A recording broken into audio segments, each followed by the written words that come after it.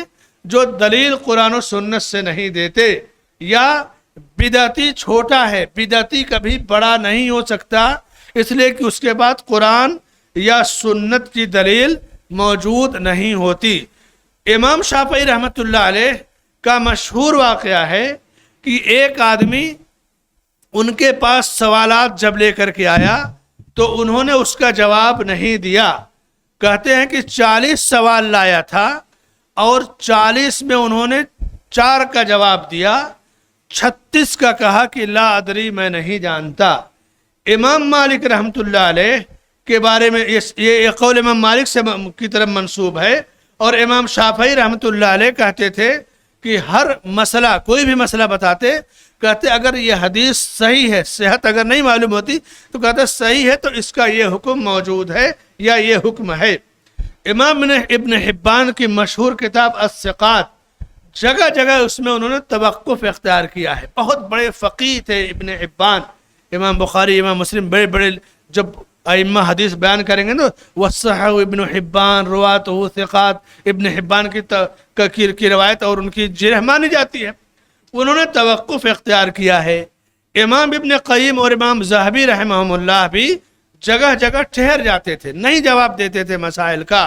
علامہ حافظ ابن حجر رحمہ اللہ فتح الباری بخاری کی شرح 15 جلدوں میں انہوں نے جگہ جگہ مسائل میں کہیں توقف اختیار کیا، کہیں رجوع کیا۔ مثلا یہ جب حدیث بیان کی کہ خرجنا مع النبی صلی اللہ علیہ وسلم فی بعض اسفارہ، ہم بعض سفر میں نبی صلی اللہ علیہ وسلم کے ساتھ نکلے، تو کہا کہ اس سے مراد فتح مکہ ہے۔ پھر امام ابن حجر کہتے ہیں کہ یہ صحیح نہیں ہے۔ اسی طرح سے حافظ ابن حجر یا دوسرے محدثین کا بھی یہی طریقہ تھا۔ علامہ عبد الرحمن محدث مبارک پوری، جن کی کتاب تحفۃ الاحوذ ترمذی کی شرح ہے، اس میں انہوں نے مسائل ذکر کرتے کرتے جہاں ان کے پاس شبہ تھا جگہ چھوڑ دیا۔ بیاض، اور آج بھی وہ بیاض ہے، کم و بیش 1500 بیاض ہے، یعنی اس سے پڑھنے والا فرق نہیں محسوس کرتا، لیکن جو دقیق نظر سے دیکھے گا وہ جان جائے گا کہ یہاں علامہ رحمہ اللہ کچھ اور لکھنا چاہتے تھے، آگے بڑھ گئے، بعد کے لوگ اسے پورا کریں گے۔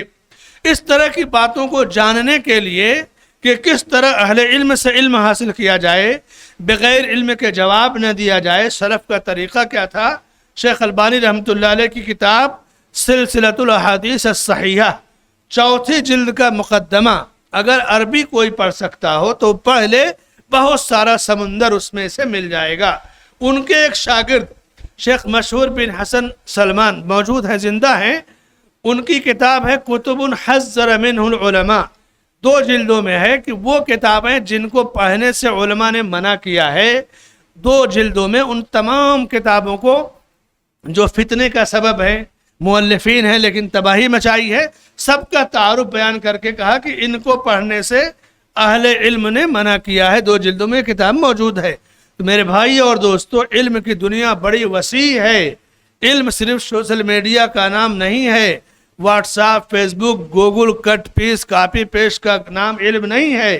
علم ایک سمندر ہے جس کا آغاز اقرا سے ہوتا ہے، اور تعلیم اور تربیت اور علم سکھانے کا حکم یا ایھا المدثر سے ہوتا ہے، اور پوری زندگی انسان علم حاصل کرے۔ بڑوں کی موجودگی میں چھوٹوں کو خاموش رہنا، یہی ان کے لیے بھلائی ہے۔ بڑے عمر میں بڑے نہیں ہوتے، بلکہ علم میں جو بڑا ہے وہ بڑا ہے فقہی اور شرعی نگاہ میں۔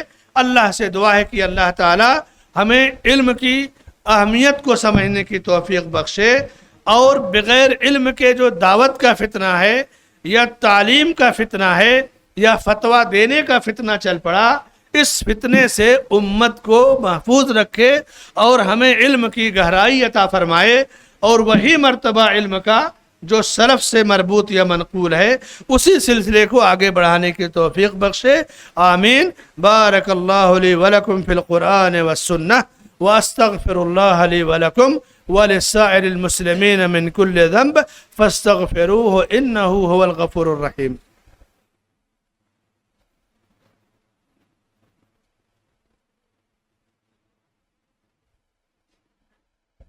إن الحمد لله نحمده ونستعينه ونستغفره ونعوذ بالله من شرور أنفسنا ومن سيئات أعمالنا، من يهده الله فلا مضل له ومن يضلل فلا هادي له، وأشهد أن لا إله إلا الله وحده لا شريك له، وأشهد أن محمدا عبده ورسوله. إن الله وملائكته يصلون على النبي يا أيها الذين آمنوا صلوا عليه وسلموا تسليما. اللهم صل على محمد وعلى آل محمد كما صليت على إبراهيم وعلى آل إبراهيم إنك حميد مجيد. اللهم بارك على محمد وعلى آل محمد كما باركت على إبراهيم وعلى آل إبراهيم إنك حميد مجيد. اللهم أعز الإسلام والمسلمين، اللهم أذل الشرك والمشركين، اللهم انصر من نصر الدين، اللهم اخذل من خذل الدين، اللهم ارحم علينا وعلى والدينا وعلى جميع المسلمين يا رب العالمين. ربنا لا تزغ قلوبنا بعد إذ هديتنا وهب لنا من لدنك رحمة إنك أنت الوهاب. سبحان ربك رب العزة عما يصفون وسلام على المرسلين والحمد لله رب العالمين.